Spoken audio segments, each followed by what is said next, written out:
Silakan duduk. Selamat pagi semua.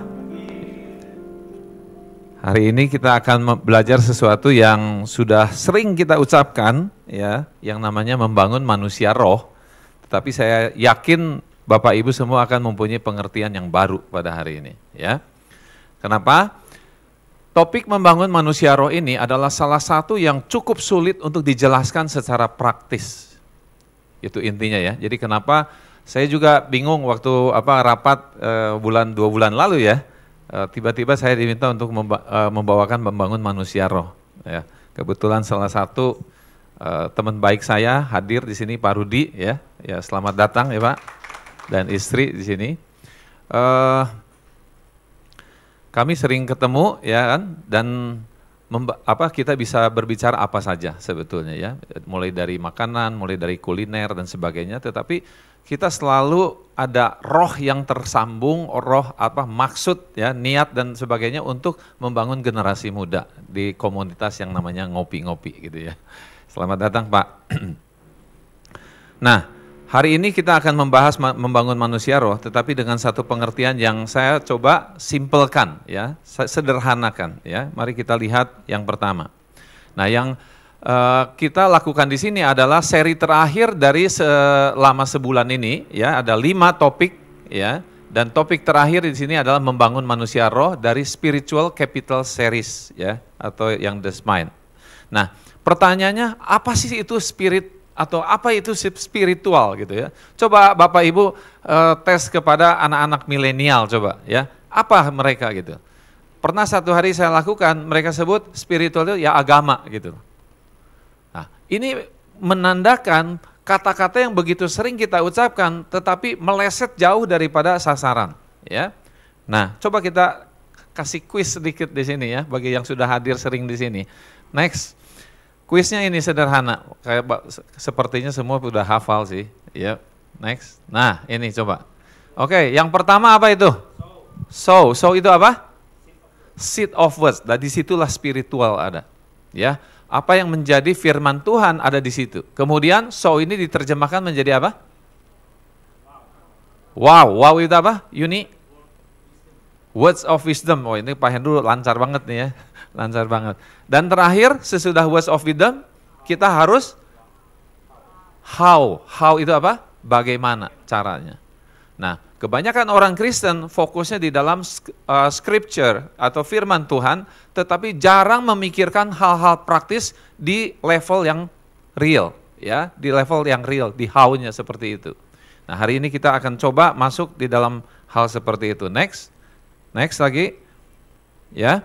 Nah, kalau kita ingin belajar mengenai spiritual, salah satu firman Tuhan yang begitu jelas, maksudnya menjelaskan perbedaan sebelum dan sesudah spirit of God itu adalah di Kejadian 2 ayat 1 sampai 7, ya. Nah, di situ disebutkan gini, demikianlah diselesaikan langit dan bumi dan segala isinya. Ketika Allah, saya sudah bantu memberikan warna merah di situ. Ya, jadi Bapak Ibu sudah terbantu di situ.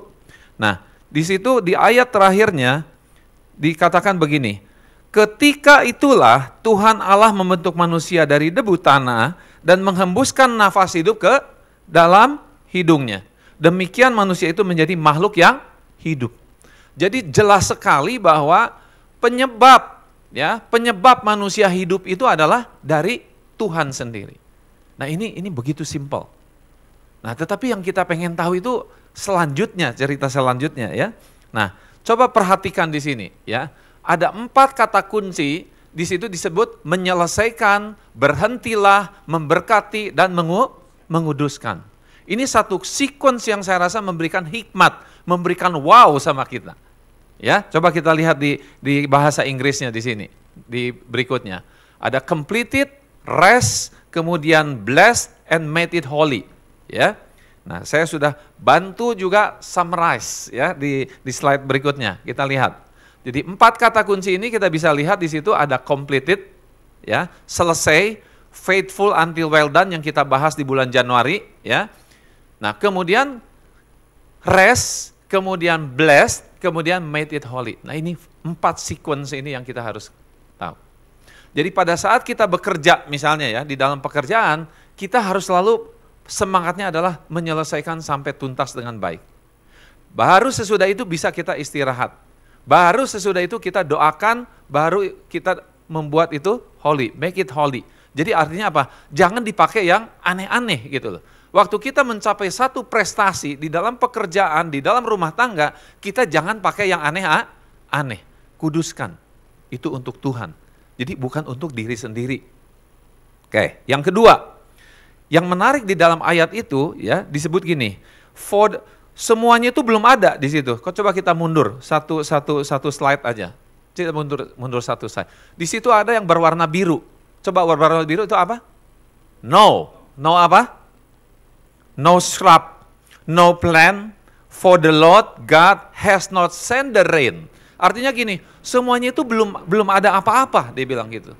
Semuanya belum ada apa-apa sampai Tuhan sendiri apa? Mengirimkan hujan.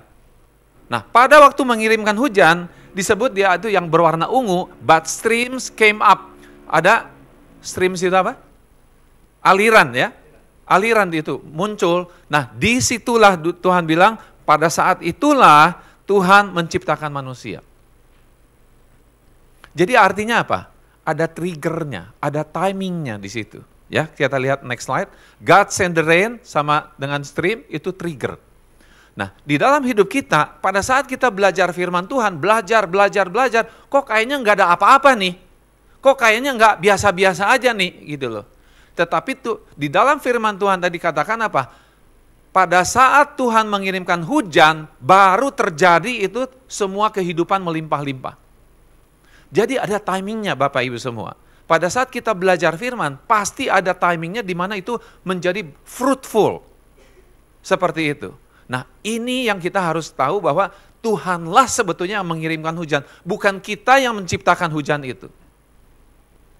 Ya, itu yang penting. Yang berikutnya adalah man itu diciptakan dari debu tanah, dibilang gitu ya. Nah, kita pengen tahu man itu setelah diciptakan itu apa isinya gitu.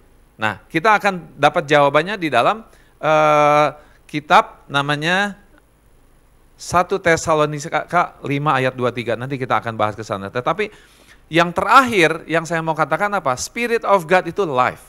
Jadi apa sih? Apa spiritual? Sesuatu yang menimbulkan kehidupan, sesuatu yang membuat kita antusias terhadap Tuhan, that is spiritual. Jelas ya? Jadi patokannya jelas. Jangan kita bingung, ini datang dari Tuhan atau datang dari emosi nih. Misalnya gitu.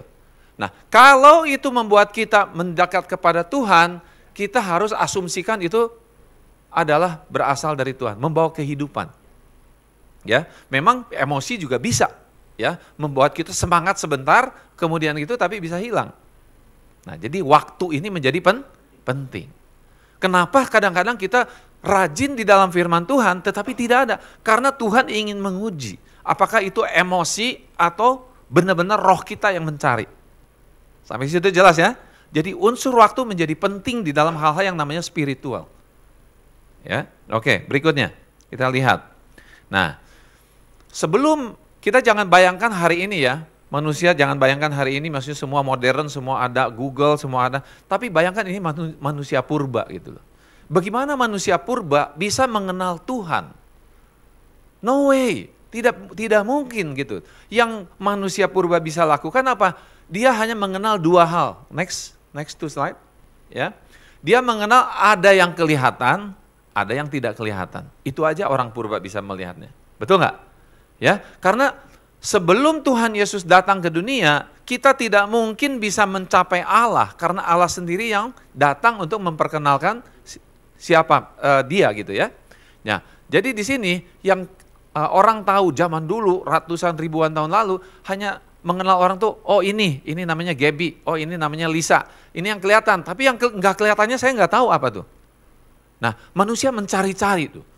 Ada yang menyembah pohon, ada yang apa dan sebagainya. Karena apa? Dia mencari sesuatu yang ada di dalam dirinya yang bukan kelihatan. Ya, orang menyebutnya itu bisa power, bisa menyebutkan itu sebagai apa? Sebagai kekuatan gaib dan sebagainya. Orang mencari-cari gitu loh.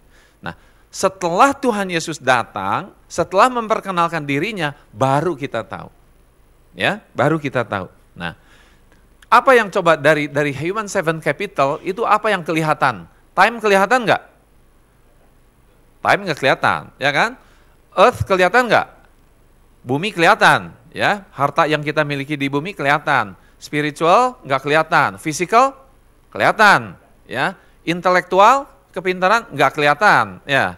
Kemudian network jelas, orang lain ya kelihatan. Jadi hanya ada 3 atau 4 yang tidak kelihatan. Nah, yang mana?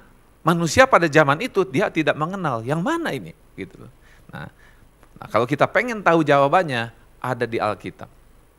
Ya, di mana? Coba kita lihat di next slide, di 1 Tesalonika 5 ayat 23 itu tidak perlu interpretasi lagi. Ya, itu sudah begitu jelas. Semoga Allah damai sejahtera menguduskan kamu apa? Seluruhnya. Yang disebut seluruhnya itu apa? Nah, dijelaskan di kalimat berikutnya itu apa? Roh, jiwa, dan tubuh. Baru di situ jelas. Sampai jelas? Ya. Jadi buat kita gampang, buat kita zaman ini mudah sekali, udah tahu semua. Tapi zaman yang dulu pertama manusia nggak tahu apa itu roh. Sampai Tuhan sendiri memperkenalkan dirinya. Nah, disinilah kita tahu bahwa manusia itu terdiri dari tubuh, jiwa, dan roh. Nah, oke, di gambar berikutnya kita bisa lebih jelas, ya. Jadi bagian yang kuning itu namanya spirit atau roh. Kemudian roh ini mengendalikan emosi kita atau mengendalikan pikiran kita. Nah, pikiran dan perasaan ini berjuang setiap hari, berperang, membuat sebuah keputusan yang akan dilakukan dalam bentuk tindakan atau namanya body. Saya ulang ya, saya ulang. Jadi roh ini menguasai pikiran kita. Roh ini menguasai hati kita. Pikiran dan hati kita berjuang setiap hari untuk apa? Membuat keputusan. Bangun apa enggak nih? Bangun apa enggak? Nah, itu dari awal bangun sampai kita tidur lagi, tiap detik, tiap menit kita dihadapkan dengan pengambilan keputusan. Jelas ya? Nah, setelah ada keputusan, baru bodinya, ya, badannya, tangannya, kakinya baru bergerak. Seluruh tubuh kita baru bisa gerak. Nah, tetapi ada kemungkinan lain. Kemungkinan lainnya apa? Kita dilengkapi Tuhan body ini dengan panca indera, betul nggak? Nah, waktu kita melihat sesuatu, kita tertarik, ingin, ya, ada handphone baru, model baru, nah, kita tertarik. Jadi kita dikendalikannya sama apa? Panca indera. Nah, jadi yang menguasai bukan roh, ya, tetapi yang menguasai adalah panca indera kita, yaitu tubuh itu. Kemudian kita mikir, beli apa enggak nih? Beli apa enggak nih? Terus nanti dibilang ini, wah Gaby nih baru promosi, Gaby-nya gitu. Uang ada gitu ya. Terus Gaby bilang, beli aja, kan uang ada gitu loh. Logika. Terus Lisa temennya bilang gini, jangan, buat apa kamu beli handphone, ya kan? Maksudnya, yang ini juga kan sudah ada, itu ada logika lagi kan? Logika, perang logika tuh. Udah masuk ke dalam pikiran Gaby. Terus siapa lagi sekarang saya sebutin aja namanya sekarang. Ibu Wiwi dia bilang ya. Ibu Wiwi bilang, "Beli Gaby, gengsi dong." gitu ya. Karena you kan baru dipromosi, masa manajer handphonenya baru Nokia jadul gitu ya kan? Gitu. Misalnya gitu ya kan? Misalnya seperti itu. Oh iya benar juga ya gitu. Jadi yang berperang apa? Emosi lawan pikiran, emosi lawan logika. Mana yang kuat, itu yang menjadi keputusan. Itu yang terjadi. Jadi roh di sini tidak ada peran sama sekali. Karena apa? Karena tidak diisi. Handphone itu untuk apa? Niat belinya buat kenapa? Gitu ya kan? Alasannya apa? Enggak ada. Yang penting apa? Ada uang beli. Nah, ini yang akan kita buat contoh nanti, ya. Jelas ya dengan contoh seperti ini. Jadi jangan sampai kita dikendalikan oleh panca indera. Nah, sekarang kalau kita bicara sosial media, bicara kuliner, bicara makanan, yang diposting adalah makanan. Ya, jadi apa? Panca indera kita gitu. Bukan maksudnya apa makanan ini gitu. Yang penting posting dulu, bagus, beautiful. Kalau beautiful apa panca indera yang mana yang dipakai? Mata. Ya, atau musik. Atau apa gitu yang bagus. Tetapi yang di-entertain adalah body kita. Yang di-entertain adalah pikiran dan emosi kita. Kemana rohnya? Kemana manusia rohnya? Nah ini yang kita akan bahas. Menarik ya? Oke ya, bahasanya lebih gampang di sini. Oke, nah inilah yang menjadi cikal bakal pembangunan yang namanya Building Human Seven Capital. Ya, yang saya bersama dengan istri lakukan sekarang dari komunitas ke komunitas. Next. Ya, nah yang kita akan bahas di sini hanya yang berwarna kuning di situ ya, S-nya, yaitu spiritualnya, betul nggak? Ya, tapi kita harus ingat, selain membangun spiritual, kita harus membangun yang lainnya juga. Oke, berikutnya, kenapa spiritual ini penting? Kenapa spiritual ini penting? Karena spiritual itu seperti lighthouse, ya, seperti lighthouse. Lighthouse itu apa? Mercusuar. Anda di lautan, mau kemana aja silahkan, dan dibilang apa? Oh nggak ada masalah, ya kan? Saya nggak belajar spiritual juga nggak ada masalah gitu. Sampai satu hari Anda menabrak karena Anda tidak tahu ada batu karang di situ. Sedangkan kalau Anda pakai mercusuar itu, Anda bisa selamat. Jelas ya? Jadi kalau Anda tidak bermasalah sampai hari ini, Anda jangan bilang I'm fine. Jangan. Karena apa? Tinggal menunggu waktu. Makanya tadi saya bilang apa? Spiritual ada urusannya dengan waktu. Sampai situ jelas? Oke ya. Nah, kita lanjut. Nah, di 1 Korintus 15 ayat 58 dibilang gini, karena itu saudaraku, berdirilah teguh, jangan goyah. Nah, ini yang kita perlu, betul. Dalam hidup ini kan kita pengennya berdiri teguh kan? Nah, untuk berdiri teguh, kita ada yang harus namanya spiritual foundation. Ya, fondasi spiritual kita. Next, di situ. Ya. Ya, terus satu lagi. Nah, ini, ya. Coba kita lihat, begitu ada gempuran, ada apa, tegak aja gitu. Stand firm di situ. Kenapa spiritual penting? Karena itu fondasi dalam kehidupan kita. Karena kita ingin berdiri teguh di situ. Jelas ya, sampai situ ya? Oke, alasannya udah, spiritualnya tadi udah saya jelaskan. Nah sekarang kita lihat di Kejadian 2 ayat 7, sama seperti yang tadi, tapi yang saya mau bahas bukan yang tadi ya. Nah yang berikutnya adalah dibilang ini, ketika itulah Tuhan Allah membentuk manusia dari debu tanah dan menghembuskan nafas hidup ke dalamnya, demikianlah manusia itu menjadi makhluk yang hidup. Jadi kenapa kita perlu spiritual? Karena perlu hidup. Jelas ya? Simpel ya? Karena perlu hidup. Jadi hidup ini apa? Kok dibilang ini waktu Adam dan Hawa ya, kalau kamu memakan itu, kamu akan mati. Mati nggak buktinya? Enggak mati. Tetapi sebetulnya mati gitu loh. Gimana penjelasannya itu? Jadi secara fisik dia tidak mati, tetapi secara roh dia mati. Nah, ini yang kita harus pahami gitu loh. Jadi kalau Anda misalnya secara roh mati, ciri-cirinya apa? Malas melakukan sesuatu, tidak ada motivasi melakukan sesuatu, itu roh Anda sudah mati. Ya, kalau Anda misalnya mau kemana, wah saya nggak tahu dah, pokoknya kemana aja deh. Anda nggak punya tujuan, berarti apa? Intelektual Anda, emosi Anda mati di situ.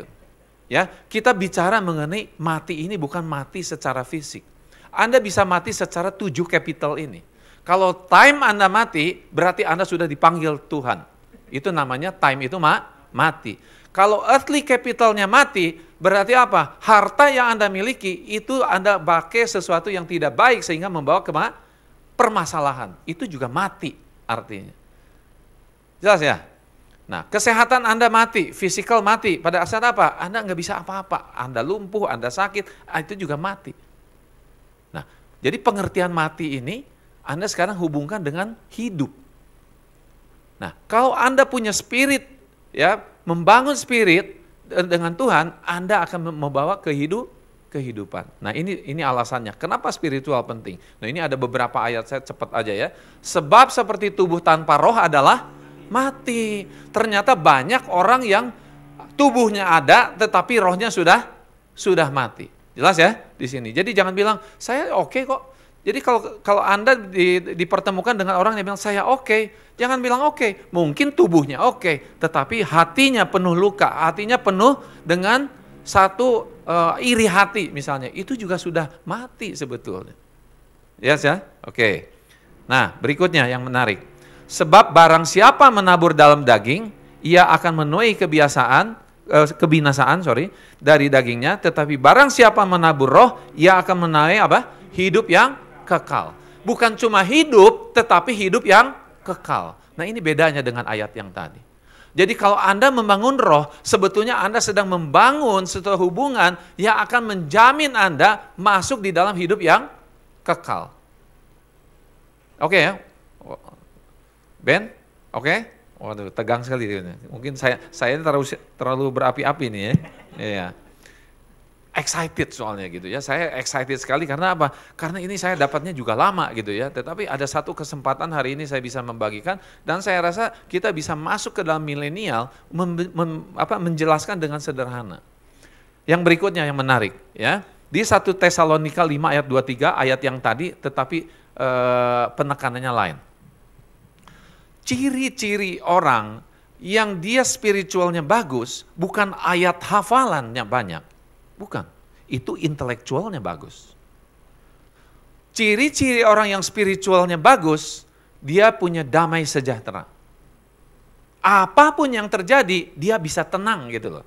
Ya, nah ini salah satu. Kenapa tenang? Bukan ditenang-tenangin, tapi karena ada satu keyakinan yang besar dalam dirinya, God is in control. Jelas ya? Nah jadi kalau Anda sering panik nih, kayak gitu, nah Anda harus evaluasi. Kenapa Anda panik gitu? Jadi kalau kita percaya sama Tuhan, apapun yang terjadi itu akan membawa kebaikan bagi setiap orang yang mengasihi Tuhan. Kita mestinya tenang. Kalaupun panik sebentar karena lupa begitu ingat ayat itu, udah langsung gitu. Ngerti ya? Nah ini orang yang spiritual. Tapi Anda jangan menilai orang spiritual, dia hafal ayat lu, apa aja dijawab sama ayat gitu loh. Bukan, itu bukan orang spiritual. That is intellectual. Ya, hanya tahu. Kita nggak tahu apa yang terjadi selanjutnya. Oke, nah ini yang menarik. Yang berikutnya adalah bagaimana? Tadi kan sudah apa? Bagaimana? Kenapa? Dan sekarang bagaimana? Oke, bagaimana kita membangun kehidupan spiritual? Di Galatia 5 ayat 17, prinsipnya kita harus tahu dulu ya. Sebab keinginan daging berlawanan dengan keinginan roh. Nah itu dulu. Tapi nggak cukup loh, firman Tuhan begitu jelas dibilang ini. Dan keinginan roh berlawanan dengan keinginan daging. Perlu 2 kali nggak sih? Kalau ini berlawanan dengan ini, apakah ini berlawanan dengan ini? Mestinya iya gitu, ya kan? Tapi firman Tuhan tidak mau blur, abu-abu. Dibilang apa? Kalau kita nggak bisa bilang, oh saya maunya yang ini, tapi kehidupan saya tetap oke kok di dalam Tuhan. Ya, kita memelihara keinginan daging, tapi saya deket kok sama Tuhan tiap hari saat teduh. Nggak bisa. Ya, yang namanya flesh, keinginan daging, selalu berlawanan dengan keinginan roh. Dan ini bukan kata saya, kata Alkitab. Dan dibilang sebaliknya juga. Ya, oh ini interesting. Karena keduanya apa? Bertentangan. Karena keduanya apa? Bertentangan. Nah ini prinsipnya. Jadi kalau kita ingin membangun roh, manusia roh, kita nggak bisa bilang, oh ya ini oke juga gitu. Nggak bisa. Ya, oke, next slide. Kita lihat. Nah ini ada rumusnya. Rumusnya bukan yang ini. How membangun spirit. Coba, dari Galatia 5 ayat 17. Nah ini dia. Ya. Jadi 3 kata terakhir, ya, intention, reason and meaning itu adalah aspek spiritual. Saya jelasin sedikit ya. Jadi spiritual takes off itu gini, hal-hal yang bersifat rohani akan mulai muncul pada saat hal-hal yang bersifat alamiah mulai hilang. Ya. Jadi kalau interest saya hanya terus ke makanan, hal-hal yang alami kan yang kita butuhkan, makanan, ya kan, kesehatan. Kalau fokusnya ke situ, rohaninya nggak ada. Hal-hal di luar itu nggak kepikir. Yang kepikir selalu makanan enak ada di mana ya, gitu ya. Kulinernya di mana nih? Jadi pembicaranya selalu mengenai enak, indah, ya, indah bukan indah Huta Barat ya, bukan ya. Indah, beautiful, ya kan? Bagaimana bisa cantik, bisa tampan dan sebagainya. Pembicaranya di sekitar itu. Jadi nggak mungkin ada gitu. Jangan bilang oh bisa dua-duanya gitu. Jangan ya, karena firman Tuhan bilang. Jadi yang natural ini, Anda boleh catat, yang natural ini adalah yang sifatnya lebih ke panca indera kita. Ya, fisik kita, gitu ya. Nah, pada hal-hal yang bersifat alamiah mulai hilang. Tetapi beriman dengan terus, tetaplah beriman dengan terus apa? Membangun niat, membangun alasan, dan membangun arti hidup. Nah, ini 3 yang saya berikan, semuanya ada 5, tapi bahas 3, tapi yang ada 5 semuanya, ya. 3 yang saya cantumkan di sini, tapi yang kita bahas cuma 1 hari ini, ya. Waktunya nggak mungkin cukup, ya. Hanya 1, yaitu membangun arti. Misalnya gini, ya. Coba kita lihat aja berikutnya. Oke, next dulu.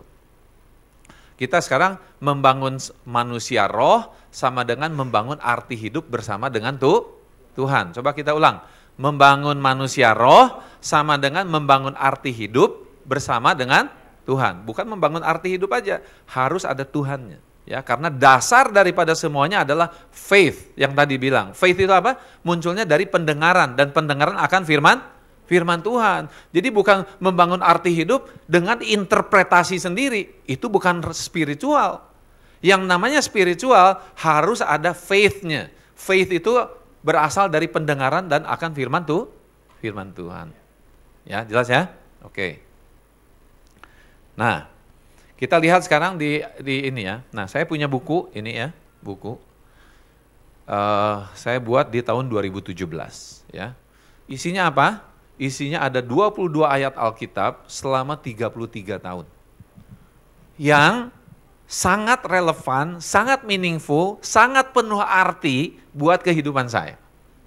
Jadi saya bisa ceritakan ini dalamnya ya. Contohnya nih, ini contohnya nih. Ini ayatnya dari Pengkhotbah 2 ayat 26 ya, Pengkhotbah 2 ayat 26.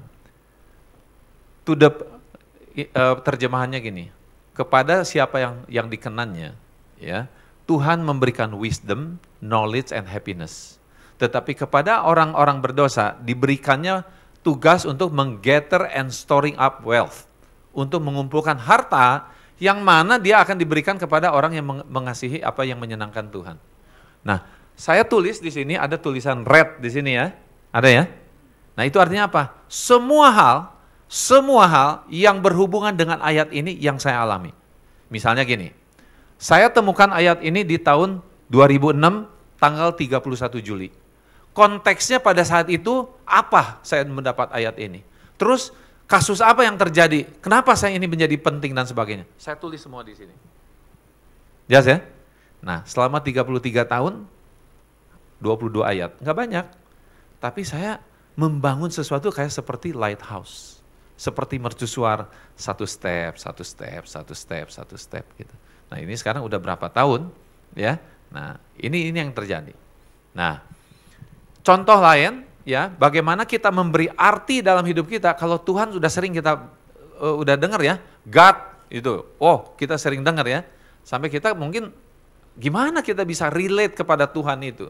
Nah, saya mengambil 3 sifat. 3 sifat yang saya bisa belajar dari Tuhan. Yang pertama grateful, G-nya. Kemudian O-nya apa? Obedient atau taat. Yang ketiga adalah diligence.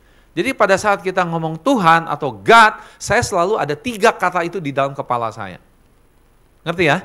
Nah, ini arti ini nggak bisa disistemkan, nggak bisa. Karena ini sangat personal sifatnya. Anda bisa membuat GOD yang lain dengan arti yang berbeda, it's fine. Ngerti ya? Tetapi itu adalah menandakan hubungan kita dengan Tuhan. Jadi ini bukan sesuatu yang harus begini, bukan. Ini hanya contoh aja. Nah, kemudian buat di rumah itu yang gambar bawahnya, itu adalah ada satu ruang dengan seperti itu. Nah, kita taruh di situ nilai-nilai keluarga kita. Ya. Jadi setiap hal kita lihat ada di situ. Gitu. Nah, itu contohnya bagaimana kita membangun manusia roh, berarti membangun arti hidup atau arti kata atau arti aktivitas bersama dengan Tuhan, jelas? Ya, jadi Anda bisa interpretasikan sendiri selama membawa kehidupan untuk kehidupan Anda. Ya, jangan bilang ini salah nggak ya, salah nggak gitu, nggak perlu, nggak penting. Yang penting apa? Dengan Anda menginterpretasikan sesuatu, Anda menjadi antusias nggak untuk Tuhan? Gitu. Nah, kalau iya, ya udah lanjut aja gitu. Ya, next. Kita lanjut. Oke. Nah, ini satu tambahan lagi. Ini baru terjadi minggu lalu. Ya, minggu lalu saya nggak hadir ya. Minggu lalu. Waktu saat teduh, saya baca ayat ini. Kemudian saya diundang di salah satu gereja, persis ayatnya itu dengan banner seperti itu dan banyak kata-kata yang ada hubungannya dengan apa yang saya baca dan pengalaman-pengalaman sebelumnya. Wah, saya kaget. Nah, salah satu hal yang saya terapkan di dalam membaca ayat ini ya, saya tidak memilih ayat. Saya tidak memilih ayat. Nggak ada ayat emas, nggak ada gitu. Ya kan? Semuanya emas gitu ya. Semuanya emas. Ya kan? Nah, tetapi kalau saya bisa menemukan 2 kali ayat yang sama, saya akan sangat fokus kepada ayat itu. 3 kali very confirm.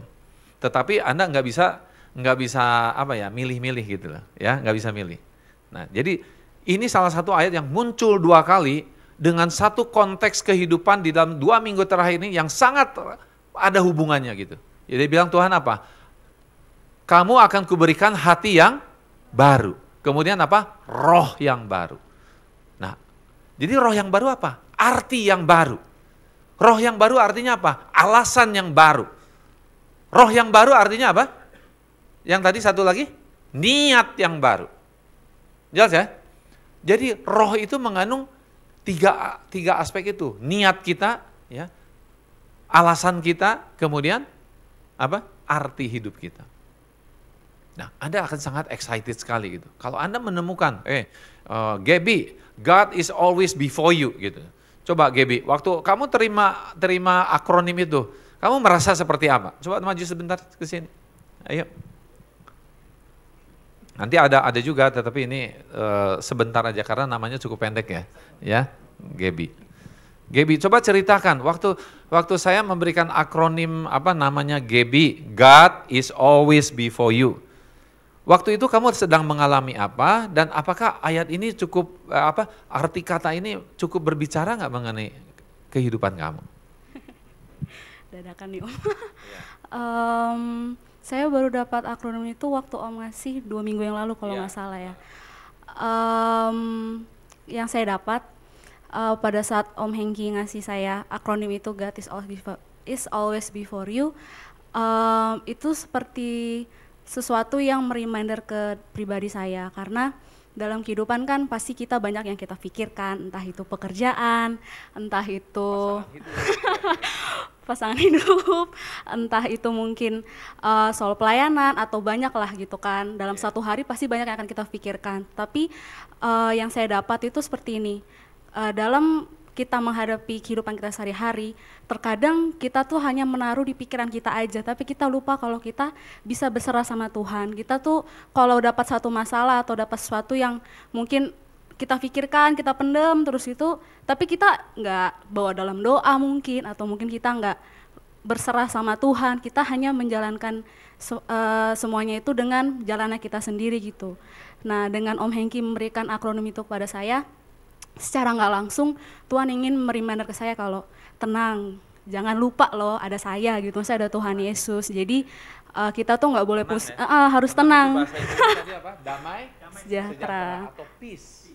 Nah, itu membangun roh itu. Ya, karena sebenarnya saya juga tipikal orang yang panik seperti yang tadi Om Hengki bilang. Jadi saya kalau ada masalah tuh saya dulu nih, aduh panik gitu gimana gitu. Tapi paniknya itu nggak dalam tindakan, hanya saya seperti biasa, tapi di pikiran saya tuh kayak gitu, kayak udah seperti itu.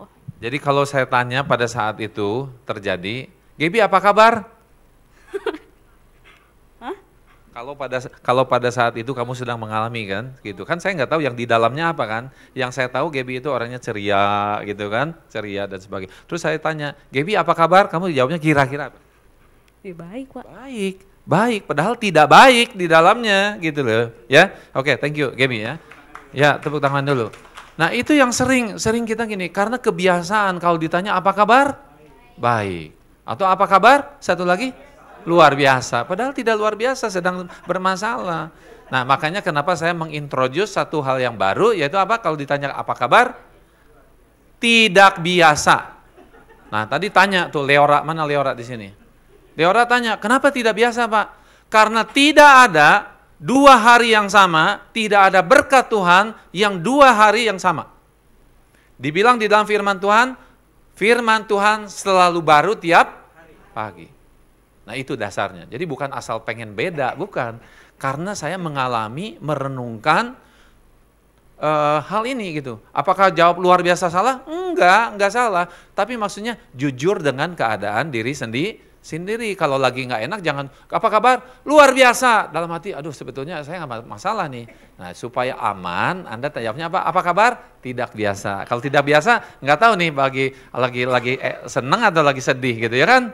Jadi tidak menyalahi. Nah ini maksudnya, roh itu harus dibangun, niat itu harus dibangun, arti juga harus dibangun. Jadi Anda jangan asal-asalan ngomong, tidak mengucapkan apa yang ada di dalam hati kita. Paham sampai situ? Ya, jadi boleh nggak Anda mengucapkan luar biasa? Boleh, kalau itu seperti itu.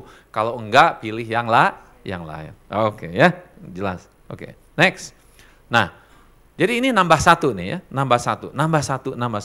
Enggak banyak, enggak setiap hari. Saya memang setiap hari saya usahakan baca firman Tuhan. Tapi tidak seperti Pak Hendro lah ya.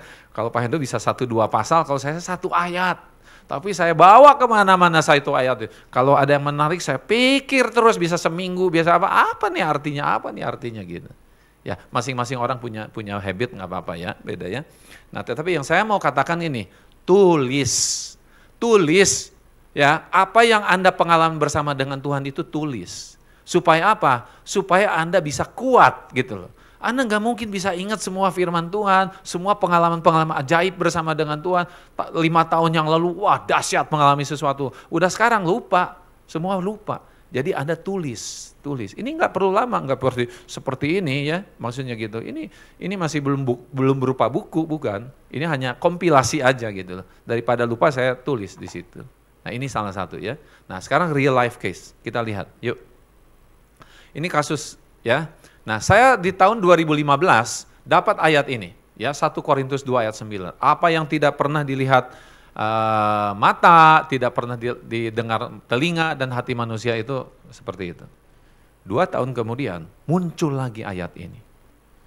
Wah saya bilang ada sesuatu di sini gitu. Saya renungkan terus, akhirnya saya bikin buku ini. Bukan buku ya, kompilasi ya. Apa namanya? Kompilasi. Kalau buku, waduh saya nggak bisa nulis. Kalau kompilasi hanya list, hanya daftar-daftar aja gitu.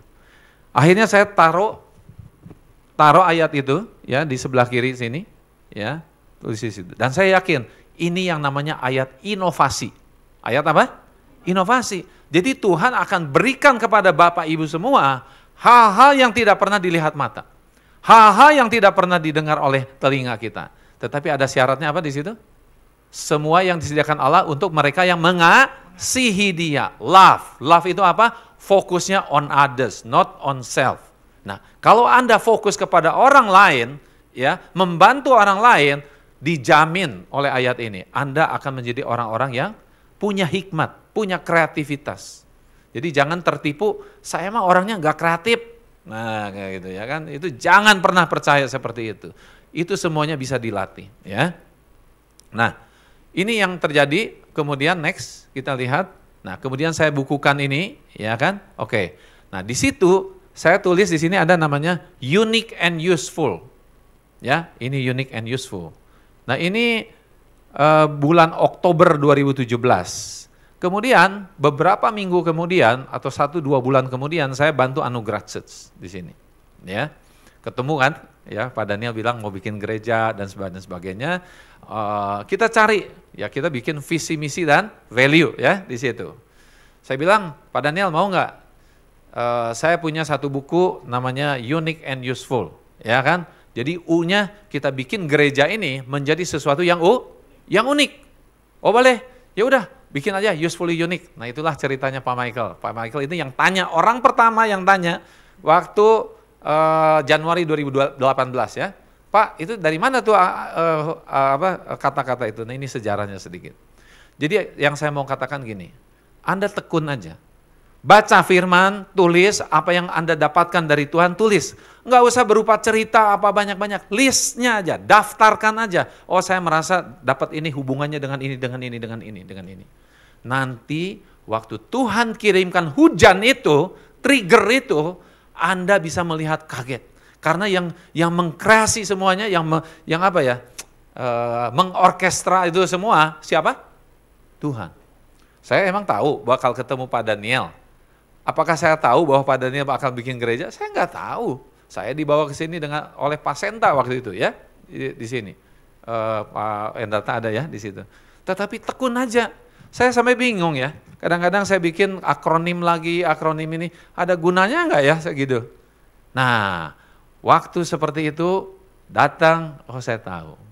Memang saya kurang berpikir panjang gitu ya. Ya kadang-kadang pengen bikin ini langsung kepake, bikin ini langsung kepake gitu. Kan bumbu di dapur juga enggak selalu dipakai. Kalau garam ya tiap hari dipakai. Tapi bumbu-bumbu spesial gimana? Sesuai dengan makanan yang dibuat kan? Nah ini juga sama, kadang-kadang kita belajar firman, kok kayaknya nggak dipakai-pakai gitu loh. It's okay, yang penting Anda catat jangan lupa. Begitu Anda dibutuhkan, Anda bisa lihat and amaze. Amaze itu apa? Wah kaget sama Tuhan. Anda makin kagum, makin cinta sama Tuhan, begitu. Ya, oke berikutnya. Hari ini cukup banyak waktunya ya, maksudnya. Yuk kita lihat. Nah ini baru pagi ini jam 3 pagi atau jam 2.30 pagi, tiba-tiba ada, begitu saya bangun, ada ini. Next, kita lihat. Saya udah, anak saya minta, oh, Papa boleh presentasikan katanya, nah, ini ya. Ini dapat WA, dapat message dari anak saya. Pah, urgent, tolong call di Facebook. Pah, tolong call, urgent Pah. Gitu. Kalau Anda sebagai orang tua, kemudian mendengar hal seperti ini kira-kira gimana? Panik nggak? Nah, kalau kita yakin God is in control, tenang aja gitu.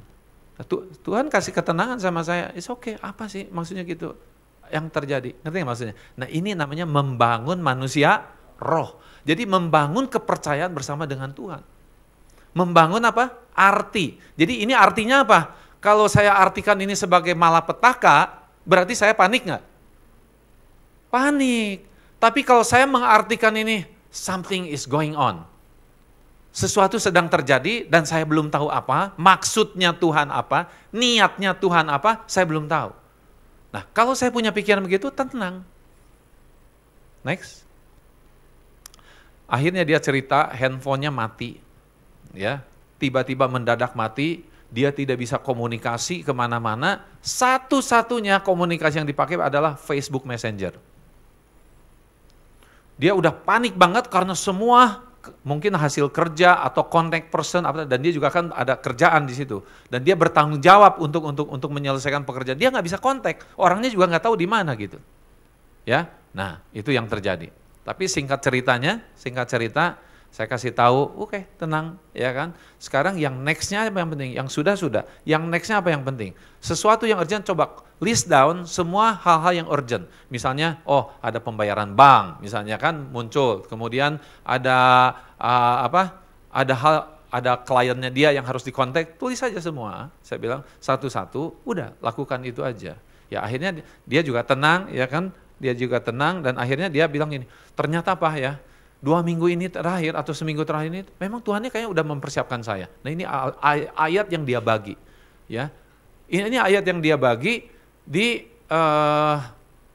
Mazmur, kalau nggak salah Mazmur ya, Mazmur 16 ayat 5 sampai 6, ya di situ. You guard all, Tuhan itu menjaga semuanya. Dia bilang apa? You guard all that is mine. Tuhan menjaga semuanya yang menjadi milik saya. What is a wonderful inheritance? Satu warisan yang sangat luar biasa, indahnya gitu ya. Jadi kita gini, kenapa kita marah misalnya? Karena kita mengartikan itu sebuah hinaan. Betul nggak? Kalau itu kita artikan sebuah hinaan, kita marah nggak? Jadi kita dikendalikan oleh arti. Ya. Terus kita kalau misalnya gini, Anda sering masih suka tersinggung? Nah, berarti Anda harus bangun manusia roh itu. Anda harus mulai menginterpretasikan artinya apa ini. Kalau misalnya gini, Anda sudah melakukan yang terbaik, tiba-tiba misalnya sakit gitu. Jadi Anda harus menginterpretasikan, mengartikan sesuatu yang baru. Nah, itu namanya membangun manusia roh. Ya, itu baru satu loh. Dia ada 5 kan? Ya, next time ya.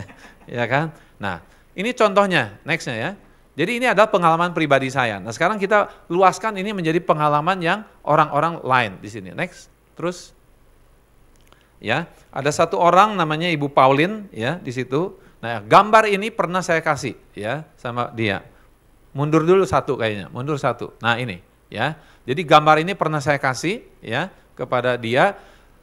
Kalau Bapak Ibu punya waktu, please lihat sejarah orang ini.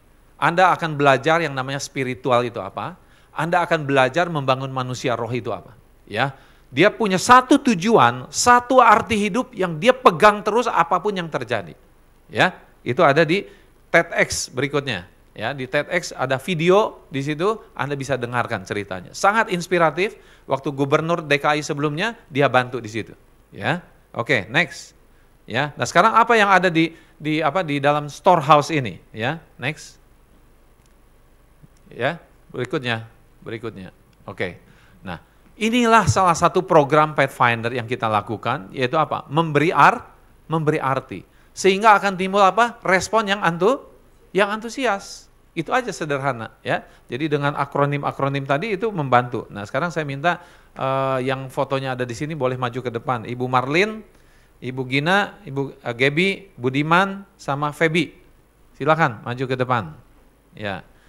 Ibu Duvin bisa minta tolong ya. Kita akan berikan arti ya dari nama yang ada di sini ya. Artinya apa gitu. Silakan. Feby, mana Feby? Ada. Ya, Feby, kemudian Bu Marlin, kemudian Bu Gina, Bu Gaby lagi. Mbak atau Bu Gaby gitu. Ya, silakan. Pak Hendro mungkin bisa tolong membagikan ya di sini, membantu saya dan menginterview sedikit aja ya. Budiman ada? Budiman sama Christine? Silakan. Yuk. Nah, ini adalah keunikan yang kita ciptakan di Anugerah Church Esther House. Jadi kita berusaha mengenal jemaat yang ada di sini satu demi satu ya. Tuh. Ya, Ibu Gina dulu. Ibu Gina ini cukup bagus ya, memang berkatnya beda kali ya. Ya, silakan. Oke. Iya. Oke. Ya, ini Ibu Gina ya. Oke. Tunggu. Urgent.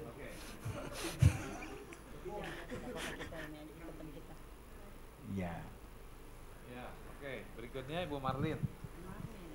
Bu Marlin ya. Jadi Pak Hengki ini mendapatkan wisdom sambil dibagi ya. Jadi setiap mereka ini ada yang ulang tahun, itu namanya diberikan arti. Seperti Gaby, G-nya itu tadi apa? Nanti bisa dibaca ya. Ibu Rosgina, kemudian Ibu Marlin. Nah, ya dikasih lihat ke depan. Ya, oke, ya. Nah ini juga salah satu membangun manusia roh. Salah satu di mana waktu diberikan akronim itu membangkitkan roh orang itu yang namanya diberikan akronim. Kita beri tepuk tangan dulu buat Tuhan Yesus, haleluya. Ya, setiap kita itu istimewa ya dalam Tuhan ya. Oke. Ya, mau difoto? Oke, boleh foto dulu. Ayo Pak, Bu Duvin, ayo di tengah. Ya, oke. Ya. Oke, terima kasih. Jangan duduk dulu ya. Nah, saya cepat aja kalau Gaby udah ya tadi ya. Ini dengan Budiman ya, dengan Budiman. Budiman itu artinya building unity and discovery is marriage always need. Artinya membangun kesatuan dan hal-hal yang baru adalah kebutuhan pernikahan, adalah kebutuhan yang selalu diperlukan dalam pernikahan. Gimana menurut Budi? Waktu Budi dapat ini, apa kira-kira respon yang ada di dalam pemikiran Budi? Kita dua orang yang berbeda jadi satu. Berarti perlu ada namanya penyesuaian. Saya harus tahu dia, ini apa sih dia yang kurangnya dia apa, lebihnya dia apa yang menjadi kesukaannya dia. Terus kebalikannya dia juga melakukan hal yang sama ke saya. Itu membangun suatu unity kesatuan, karena satu keluarga tuh nggak akan bisa jalan dengan baik kalau nggak punya kesatuan. Gitu. Oke, yang berikutnya saya bacakan Christine itu keep the relationship intimate and sincere. Jadi jaga hubungan Anda menjadi intim dan tulus sebagai testimony for impacting network. Artinya apa? Sebagai kesaksian untuk banyak orang. Intinya kurang lebih gitu. Ya, gimana Christine setelah membaca ini? Ada roh yang baru? Ini menegur saya sih sebenarnya, karena saya orangnya emosi. Kalau di sini dibilang keep the relationship, itu artinya saya harus lebih apa ya? Iya, ke pasangan gitu aja, supaya sama-sama ada kesatuan seperti yang artinya Budiman, biar bisa berdampak bagi banyak orang. Terima kasih. Nah ini salah satu contoh ya. Jadi waktu kita memberikan arti yang baru, Christine akan mikir lagi nih kalau dia marah gitu loh. Nah ini yang namanya membangun manusia roh. Jelas ya? Oke, silakan duduk. Gaby udah tadi ya? Oke, Feby, sebenarnya jangan bulat dulu. Nah Feby itu saya tulis, ini kita saya menghasilkan ini juga dibantu sama istri saya sebetulnya ya. Jadi pengamat konselor kita kan gitu. Ya, tepuk tangan deh buat Ibu. Nah Feby itu adalah faithfulness is essential to bless you. Jangan ada pikiran dalam saya waktu itu gini, saya melihat Feby mungkin dia kan dari daerah gitu kan, banyak tantangan pada waktu masuk di dalam universitas dan sebagainya. Mungkin kamu merasa, oh saya kurang pintar, kurang ini, kurang itu gitu ya. Tetapi saya mau katakan di hadapan Tuhan, kesetiaan itu jauh lebih berharga daripada kepandaian. Nah waktu kamu dengar ini, apa kira-kira yang ada dalam hati kamu? Kamu merasa happy, kamu merasa tergerak, atau kamu merasa semangat kembali, atau apa? Kalau saya sih merasa menjadi semangat, terus juga dengan hadiah ini juga dari Pak Hengki sama Bu Duvin juga menjadi suatu semangat dalam kehidupan saya. Ya. Nah ini membuat semangat itu menimbulkan hidup yang tadi, menimbulkan hidup. Dan kalau ini dipelihara terus, hidup yang kekal. Oke, thank you. Yuk. Nah, Ibu Marlin, saya sebut di sini adalah make appeal. Make appeal itu permohonan atau request to the Lord intensively for nations. Artinya apa? Jadi membuat appeal sama request kepada Tuhan secara intensif untuk bangsa-bangsa. Coba dengarkan sekarang kesaksian Ibu Marlin. Dulu katanya ada hubungannya. Puji Tuhan. Ketika saya membaca ini dan ketika apa yang disampaikan Pak Hengki kepada saya arti nama saya percaya ini bukan suatu kebetulan, karena waktu saya belum ikut melayani pekerjaan Tuhan, melayani bersama-sama dengan teman-teman di Kalimantan, saya cuma minta sama Tuhan bahwa saya ingin melayani Tuhan bukan di mimbar, tetapi saya ingin melayani Tuhan dengan berdoa saja. Dan kebetulan waktu pertama saya memberi diri saya untuk berdoa, dan saya ingin Tuhan kok orang lain bisa berbahasa roh, bisa berbahasa-bahasa yang lain, tetapi kok saya belum pernah dan saya belum bisa. Pada waktu itu pertama kali saya berdoa, saya menyembah sekitar 2 jam. Saudara, saya itu bukan cuma menyembah doang, tapi saya memuji, menyembah dan baca firman, lalu saya menyembah lagi dan kemudian keluar kata-kata dalam mulut saya seperti berbahasa India. Dan saya bilang begini, Tuhan kok ini sementara mulut saya berbicara seperti berbahasa India, saya bilang, di pikiran saya berkata bahwa apa ini maksudnya? Apakah ada yang harus saya doakan? Dan kemudian habis saya berbahasa India itu, kemudian saya berdoa tentang India. Saya bilang, Tuhan berkati India, berkati hamba-hamba Tuhan di sana, berkati gereja-gereja, umat-umat Tuhan. Dan ternyata memang ketika saya mendengar berita bahwa ada masalah waktu itu dengan hamba-hamba Tuhan di India, ada dengan umat-umat Tuhan dan gereja Tuhan, pada waktu ada yang dibakar. Ya. Pokoknya ada perkara yang terjadi dan terhadap bangsa itu pada waktu itu. Dan kemudian pada hari-hari berikutnya saya berbahasa Cina dan saya bilang, waduh, saya berbahasa Cina dan menyanyi bahasa Cina. Dan kemudian Tuhan apalagi ini? Dan saya berdoa lagi untuk Cina. Dan ketika saya mendengar berita lagi dari teman-teman yang melayani bahwa orang-orang di sana banyak yang mengalami hal-hal yang buruk. Dan kemudian saya berdoa lagi hari-hari yang lain. Saya bilang, aduh, saya berbahasa Rusia. Ternyata saya menyembah dalam bahasa Rusia dan hanya satu kata. Dan ternyata bahasa itu bahasa Rusia yang sedang menyembah Allah, Allah yang Maha Kuasa. Jangan duduk dulu ya. Ini saya mau kasih komentar nih ya. Ini satu investasi yang terbaik. 2 jam menyembah dan sebagainya langsung bisa banyak 3 bahasa. Kita belajar bahasa Inggris bisa bertahun-tahun loh, iya kan? Nah ini makanya sering-seringlah ketemu sama Bu Marlin, ya kan gitu. Bu, kasih dong rahasianya gimana bisa bahasa Inggris 2 jam gitu loh, ya. Nah, saya tidak pernah dengar cerita ini. Tapi waktu saya bikin akronim ini, itu yang muncul. Dan saya jangan bilang ini, waduh Pak Hengki bisa begitu. Jangan, Anda juga bisa. Saya mau ajarin, saya mau ngajarin boleh gitu. Tapi memang enggak semua orang punya interest kayak beginian, ya. Itu yang mau. Oke, terima kasih Bu Martin. Last one ini yang paling bagus pakai kanvas lagi ya kan. Oke, Ibu Rusgina, saya bilang rejoice. R-nya itu rejoice in obtaining original sign. Di dalam mendapatkan tanda-tanda yang orsinil dari Tuhan, from God, and invoking for navigation and action. Artinya untuk navigasi dan tindakan berikutnya. Artinya gini, Ibu Gina ini kan pendoa, betul nggak? Jadi Ibu Gina itu berdoa untuk hikmat Tuhan, apa nih nextnya? Apa nih yang saya harus lakukan berikutnya? Nah itu yang saya tulis di sini. Nah kira-kira bagaimana spiritnya Ibu waktu mendengarkan, oh begini akronimnya, silakan. Puji Tuhan, terima kasih banyak Pak Hengki yang luar biasa sudah memberikan kepada saya. Terima kasih yang semangat yang luar biasa yang ada pada Pak Hengki memberikan saya semangat lagi untuk terus berdoa dan berdoa dan berdoa. Puji Tuhan. Oke, terima kasih ya. Oke, slide terakhir. Ada nggak? Coba bisa masuk ke tambahan yang tadi. Nah ini dia, ini special guest kita. Pak Rudi bisa maju nggak ke depan sebentar? Ya, kalau berkenan silakan maju. Dibantu ya, tolong dibantu. Ya. Pak Rudi ini ya teman saya yang belum lama sih, mungkin 3-4 tahun lah ya, 3-4 tahun. Tapi waktu kami ngobrol ya kan, ngopi-ngopi dan sebagainya, saya memperhatikan satu hal yang sangat baik ya di dalam Pak Rudi, walaupun usianya ya kelihatannya udah berapa nih? 56, ya kan 56 tahun.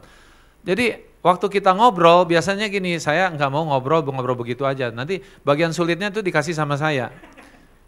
Pak Rudi bilang udah ngobrol nih dari topik A, politik, makanan, apa segala macam, balik lagi ke A, ke B, ke C gitu ya kan. Oke Pak Hengki, kesimpulannya apa? Lah lo gimana gitu. Udah kemana-mana ngobrol ini kira-kira 8 orang gitu ya, 5-8 orang gitu. Nah satu hal yang saya perhatikan dari Pak Rudi ini apa? Tulisan tangan saya itu diambil, ini buat saya katanya gitu. Ini buat saya, dia kumpulin gitu semua gitu. Saya bilang waduh luar biasa ya. Pak Rudi ini gitu ya, semangat belajarnya. Nah itulah yang membuat saya bisa membuat akronim ini. Ini baru ulang tahun, kasih selamat dulu ya Pak Rudi ya. Tanggal 27 Maret kemarin. Nah Pak Rudi ini adalah seorang yang responsif. Jadi kalau ada sesuatu ilmu baru, penjelasan baru, antusias gitu loh. Kayak Pak Hendro gitu ya kan, senang belajar hal yang baru gitu. Nah ini yang akhirnya membuat saya, Pak Rudi itu responsif to understanding and discovery. Jadi sesuatu penemuan baru dan sebagainya, tapi bukan buat sendiri sebetulnya. For you itu apa? Untuk dikembalikan kepada yang lain. Nah saya kasih kesempatan buat Pak Rudi untuk memberikan 1, 2 kata, 3 kata, 4 kata. Terima kasih, Tuhan berkati, sudah 4 kata. 4 menit maksudnya. Iya. Saya bersyukur bisa berkenalan dengan ini, saya anggap guru saya. Ya, saya mau belajar lebih banyak ya. Karena saya merasa diri saya lemah. Ya, tapi saya percaya firman Tuhan. Ya. Justru di dalam kelemahanlah nyata kuasa Tuhan. Itu yang saya pegang, dan tadi saya dapat satu firman yang mengingatkan kembali, berkali-kali saya mengalami hal itu. Di dalam 1 Korintus itu, apa yang tidak pernah dilihat oleh mata, tidak pernah didengar oleh telinga, tidak pernah timbul dari dalam hati saya, semuanya sudah Tuhan sediakan. Dan itu berulang kali terjadi sampai hari ini. Saya alami itu. Di dalam bisnis yang begitu rumit hari ini, shifting yang begitu cepat, Tuhan memberikan itu buat saya. Dan saya bisa beralih dengan cepat dan dengan jalan yang luar biasa dan tidak ada rasa takut karena firman Tuhan memang luar biasa. Thank you ya buat semua, salam kenal, Tuhan berkati. Terima kasih Pak Rudi ya. Mari kita doa.